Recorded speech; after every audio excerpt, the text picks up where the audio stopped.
Ils sont inspecteurs pédagogiques, techniciens, chefs d'établissement et partenaires. Tous ont un rôle à jouer. Afin de mieux comprendre les défis de l'éducation au Gabon, nous leur donnons la parole. Bienvenue dans Chronique d'un projet, le podcast qui vous plonge dans les coulisses du projet d'appui au programme d'investissement dans le secteur de l'éducation.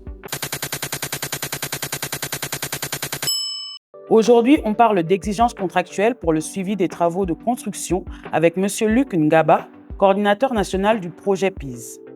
Monsieur Ngaba, pourquoi sur les chantiers du projet PIS, nous retrouvons autant d'intervenants professionnels? Très bien, merci.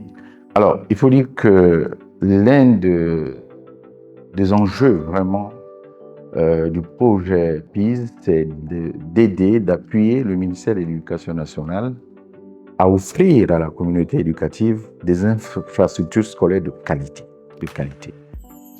Et donc, cette notion de qualité est centrale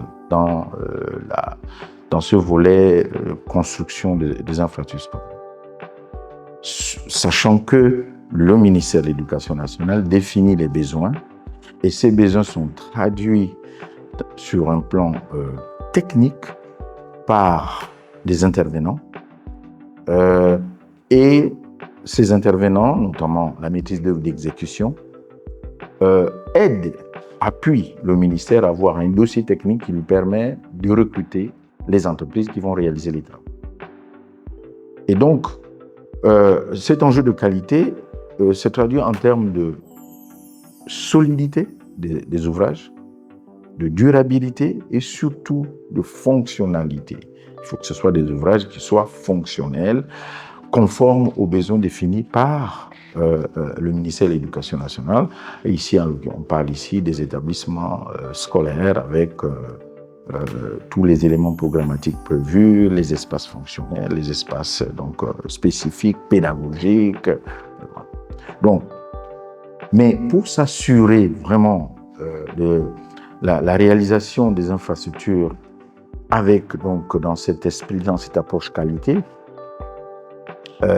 le ministère met en place un dispositif technique auprès de l'unité de gestion du projet qui au quotidien pilote le projet. Et ce dispositif-là est constitué d'abord en amont d'une assistante à maîtrise d'ouvrage pour l'appuyer, pour le conseiller, pour l'accompagner dans le suivi des autres intervenants que je vais indiquer tout à l'heure, notamment de la maîtrise d'œuvre d'exécution. Donc ça, c'est le rôle de l'AMO, l'assistante à maîtrise d'ouvrage, qui est placée auprès de l'unité de gestion du projet.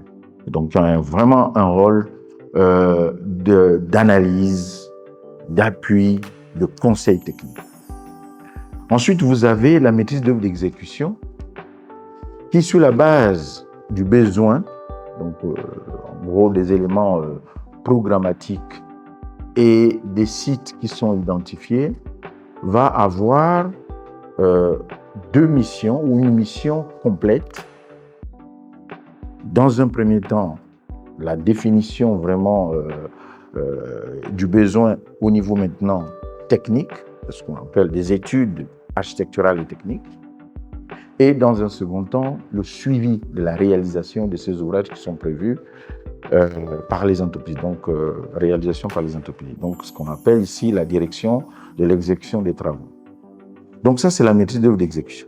Ensuite, au deuxième niveau, au troisième niveau, vous avez le contrôle technique, notamment la question des normes de construction, le respect des normes de construction et des bonnes pratiques internationales. Et là, il est recruté au sein donc, de ce dispositif, un bureau de contrôle technique qui, aux côtés de la maîtrise d'exécution, assure donc ce suivi, notamment en ce qui concerne vraiment la qualité des ouvrages. Donc la qualité, c'est un enjeu important pour le projet PIS, la qualité des infrastructures qui sont vraiment mises à la disposition du ministère de l'Éducation nationale. Donc c'est ce qui justifie la présence de ces intervenants dits professionnels, des intervenants qui répondent professionnels. Donc vous avez l'assistance en maîtrise d'ouvrage, la maîtrise d'œuvre d'exécution et le bureau de contrôle technique. C'est pour s'assurer se donner toutes les garanties d'avoir à la fin des infrastructures de qualité, voilà, qui soient vraiment solides, durables et fonctionnelles.